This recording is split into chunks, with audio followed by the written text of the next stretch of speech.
101 series. My name is Ikoya and I'm the creator and founder of Silky, and it is a new year, a new decade, and so we are making these Wig 101 videos to help you who may be beginner friendly or curious about wigs, or maybe you've been wearing wigs for a while but just need to get updated on the latest and greatest of the new decade. Wigs are not where they used to be, are not what they used to be.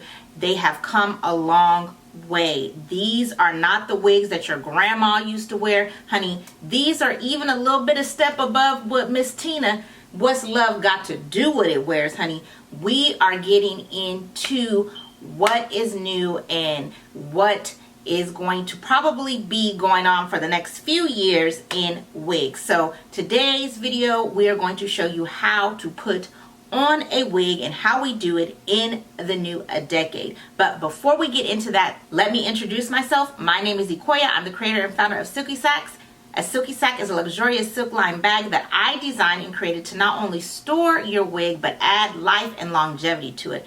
The silk lining allows the hair to just glide instead of getting all tangled and matted like it would do if you placed it back into the plastic packaging or wrapping that it came out of. It's the same concept of why we wear silk bonnets at night as opposed to shower caps. So there will be a link to the website down in the description below if you're interested in finding out more about our products. But enough about that. That's not what we're here for. We are here to show you how to put a wig on and the new tips and tricks that we are using in the new decade. So without further ado, let's get into it. First, you want to read your wig box or packaging and all of the instruction booklets and cards that it comes with.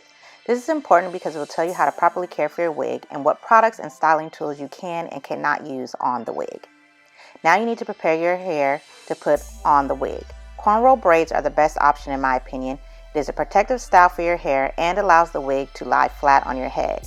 If you have long hair, you can pin the end of the braids back into your head. But if you cannot cornrow or don't know someone who can, braids are an option. To begin, part your hair where the wig's part is and section your hair into two parts. Next, take your favorite leave-in conditioner and rub it into your hair, making sure to really focus on the ends of your hair.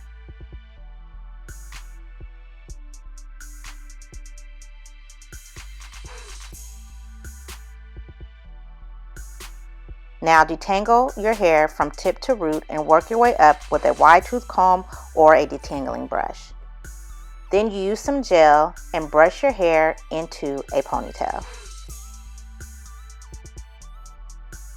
Make the ponytail as far back as you can on your head, preferably behind your ears.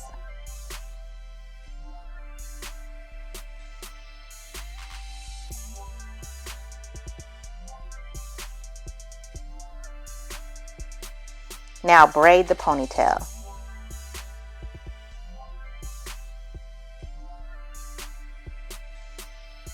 Repeat the same thing to the other side, creating two braids. Next, smooth down your edges.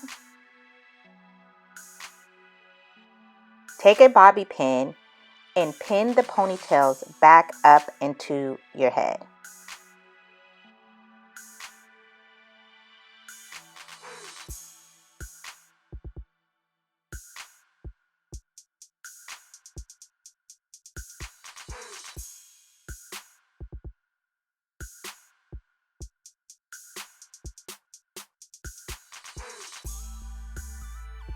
Put on a wig cap, preferably the color closest to your scalp or skin tone.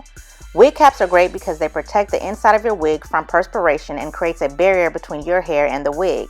If you have long or thick hair, they also help hold your hair down so the wig lies flatter.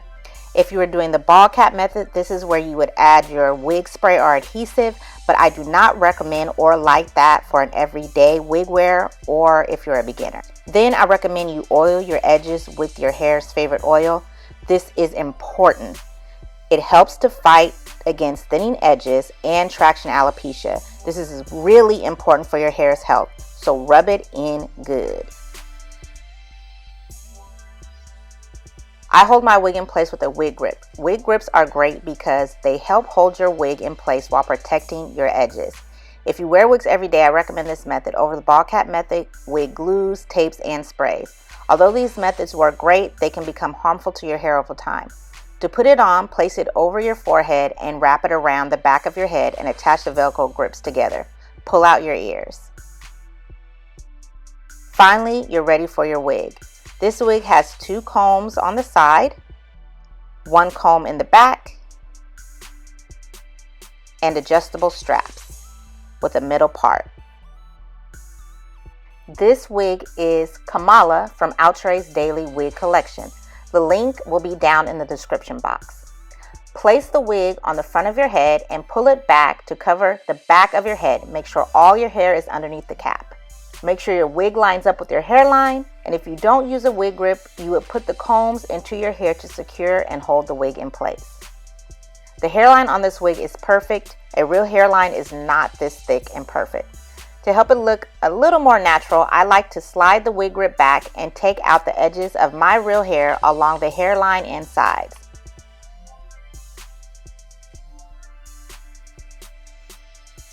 Then I take my hair and brush it back into the wig to help disguise the hairline in the line of demarcation. This makes the wig look a little bit more natural to me. Here's the before and after. You can choose which way you like to wear yours. Once you have the wig on, make sure it's secure and the hairline is in the right place. To define the part and disguise the wig's knots, use makeup. Take either concealer or an eyeshadow that matches your complexion and apply it into the part. This helps the wig look more natural by disguising the hair knots and making it look more like your scalp. Blend a little into your forehead to make it look more seamless. Since the wig is synthetic, I'm using mousse, a water-based product that lies on the hair because it can't absorb oil since it's synthetic. The mousse helps to take away the frizz and refine the curls. Rub it in good.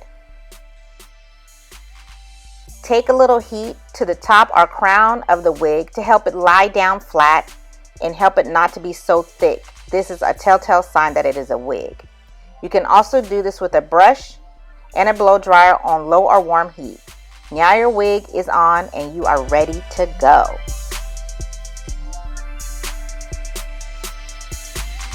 So now you're up to speed on how we do things in 2020.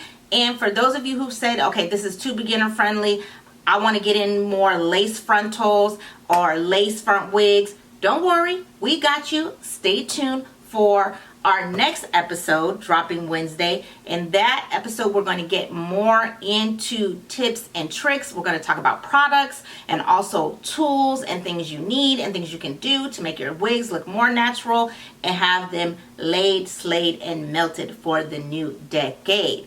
So if you haven't already, go ahead and hit that subscribe button and then hit the bell so you'll be notified whenever we drop a video. And if you're watching over on Facebook, thank you so much. We love you too. Go ahead and on both platforms, give us a like, a share, and then comment down below what you think.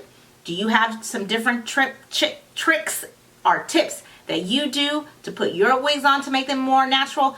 Love to hear what you have to say and love to talk to you down in those comments.